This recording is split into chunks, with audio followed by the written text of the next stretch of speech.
இயேசுவிலே பிரியமான சகோதர சகோதரிகளே, உங்கள் எல்லோருக்கும் ஆண்டவராகிய இயேசு கிறிஸ்துவின் பெயரால் காலை வணக்கங்கள் மற்றும் வாழ்த்துக்கள்.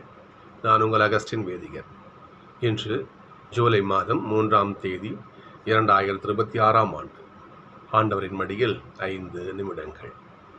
இன்றைக்கு நம்முடைய தாயாம் திருச்சபையானது திருத்தூதரான இந்தியாவின் திருத்தூதரான தூய தோமாவுடைய பெருவிழாவை கொண்டாடுகிறது. இவர் இந்தியாவின் திருத்தூதர். சிறப்பாக நமது தமிழக மண்ணிலே ஆண்டவருக்காக உழைத்த ஒருவர். சமீபத்தில் கேரளாவுக்கு டூர் போயிருந்தோம். கொச்சின் நகருக்கு போயிருந்தோம். அங்கே ஒரு ஆலயத்திற்கு என்னுடைய யூடியூப்பில் போட்டிருப்பீங்கன்னா பாருங்களேன். கொச்சினில் இருக்கின்ற ஒரு சின்ன கோயில் தான், ரொம்ப பெருசு, சின்ன கோயில் தான். அந்த கோயிலுக்கு போயிருந்தோம். திருத்தூதரான தோமா எந்த அளவுக்கு அவர் கடவுளை அறிவித்தார் என்றால், இங்கு வாழ்ந்த மக்கள் எந்த அளவுக்கு அவருடைய வார்த்தையை கேட்டு ஆண்டவர் இயேசுவை ஏற்றுக்கொண்டாங்கன்னு சொன்னால், அந்த ஆலயத்தை போய் பார்க்கணும். நம்ம சீரோ மலங்கராங்கிற ஒரு சர்ச் அது கொச்சினில் இருக்குது. இப்போ போனால் நீங்கள் பார்க்கலாம். இன்னும் மறைபொருள் அது ஒன்றும் கிடையாது. அந்த ஆலயத்தில் ஆதிகால யூதர்கள் எப்படி வழிபட்டார்களோ அந்த ஆலய முறை, அந்த வழிபாட்டு முறை இன்னைக்கும் அப்படிதான் இருக்கு. கிபி 52 தோமா கேரளாவுக்கு வந்து இறங்குனதிலிருந்து இன்றைய வரை இந்த வரலாறு அங்கு பொறிக்கப்பட்டிருக்கு. அவர் போட்ட விதை, திருத்தூதர் தோமா இங்கே இந்திய மண்ணிலே போட்ட விதை இன்றும் ஆலமரமாக விருட்சமாக வளர்ந்திருக்குன்னு சொன்னால் அதற்கு மறுப்பே கிடையாது. கடவுள் தாமே அவரோடு கரம் கோர்த்து இந்த மண்ணிலே ஆண்டவர் இயேசுவை இந்த மண்ணிலே விதைத்து வளரச் செய்தார் அப்படின்னு சொல்லுவார். சகோதரர்களே, அவருடைய இந்த தோமாவுடைய விழாவை இன்றைக்கு திரு அவை கொண்டாடுகிறது.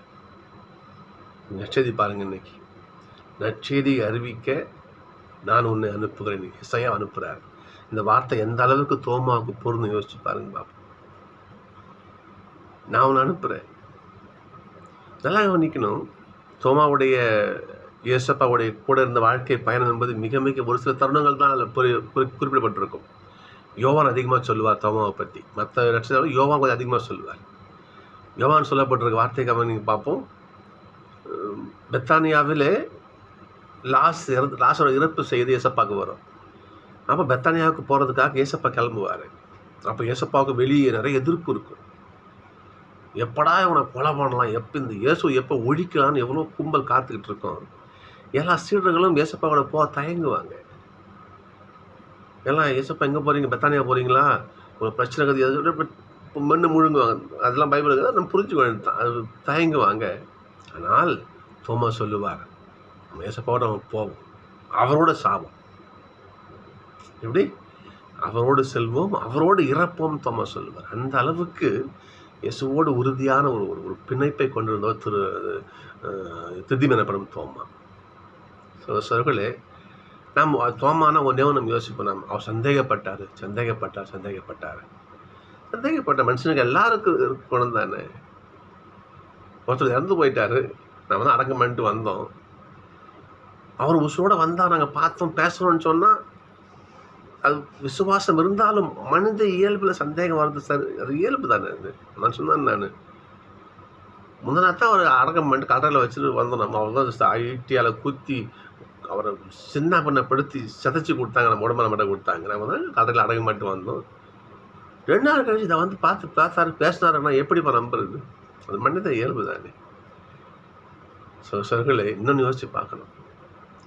ஏசப்பா கூட எல்லாம் உண்டு, உறங்கினாங்க, சாப்பிட்டாங்க, போனாங்க, வந்தாங்க. ஆனால் ஏசப்பாவுடைய திரு ரத்தத்தை தொடுகின்ற பாக்கியம் தோமாவுக்கு மட்டுமே கிடைச்சிச்சு. நாம் எல்லாம் நம்ம மனசில் வச்சுக்கணும். ஒருவேளை அந்த சந்தேகத்துடைய விளைவு தான் ஆண்டவன் ஒரு கிருபையை அவர் கொடுத்தாரோ. ஏசப்பாவுடைய காயங்களை தொட்டு அந்த ரத்தத்தை ஏசப்பா திரு ரத்தத்தை தொடுகின்ற பாக்கியம் அது இன்னும் ஏசப்பாக்கு மட்டும் கிடைச்சது. ஒரு வேளை எப்படி யோசிச்சு பாருங்களேன், அது இறந்த உடம்புல வேணா என்ன பண்ண ரத்தம் செஞ்சிருக்கலாம், அது அடக்கம் தொட்டிருக்கலாம். இருந்தாலும் ஏசப்பா உயிரோடு இருக்கின்ற பொழுது ஏசப்பா திரு ரத்தத்தை தொடுகின்ற மாபெரும் பாக்கியம் தோமாவுக்கு கிடைச்சிச்சு. அந்த திருக்கரத்துடைய மகிமை என்னவோ அவர் உலகமெல்லாம் அவர் இன்னைக்கு அவர் என்ன பண்ணுறாரு இன்னைக்கு பேசப்படுகிறார். ஸோ சர்களே, இன்றைக்கு அதுவும் நம்ம பாண்டிச்சேரியில் தான் இருக்கிறோம், பக்கத்துலேயே தான் இருக்குது. 2 மணி நேரம் தூரம் தான் சாந்தோம் சர்ச்சு சின்னமலை. அவர் இறந்த இடம் போய் பாருங்க, போய் பாருங்க பார்ப்போம். சைதாப்பேட்டில் சின்னமலையில் அவர் குத்தி கொல்லப்பட்ட குகை இன்னும் அவர் ஜபித்த குகைலாம் இன்னும் இருக்குது. வரலாறு இன்னும் அதுக்கு இது கதை கிடையாது. இன்னும் வரலாறு தோமாவுடைய வரலாற்றை பறைசாற்றி கொண்டு இருக்கிறார். சகோதரர்களே, தோமாவை பின்பற்றுவோம். அவரை போலவே, அவரை போல முடியாது, அவரை போல பணி செய்ய முடியாது இல்லையா?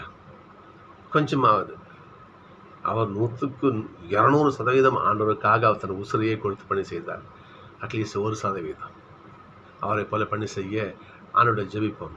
ஆண்டவரே, திருத்தூர் தோமா போல நாங்கள் சிறிதேனும் இல்லையா, ஏதோ சிறு துரும்பு பல்கு தோதுங்கிற மாதிரி என்னுடைய பணியால் உங்களுடைய இறைவார்த்தை அறிவிக்கப்பட எங்கள் கிருபை ஆண்டவரை வேண்டிக்கும். சகோதரர்களே, ஆண்டவரை ஜெபிப்போம், இறை வாக்கு உரைக்கும் வரத்தை பெறுவோம். தூய தோமாவை பின்பற்றி நாமும் ஆண்டவரை இவ்வுலகில் அறிவித்து ஆண்டவருக்கான ஆன்மாக்களை அறுவடை செய்ய முயற்சிப்போம். நான்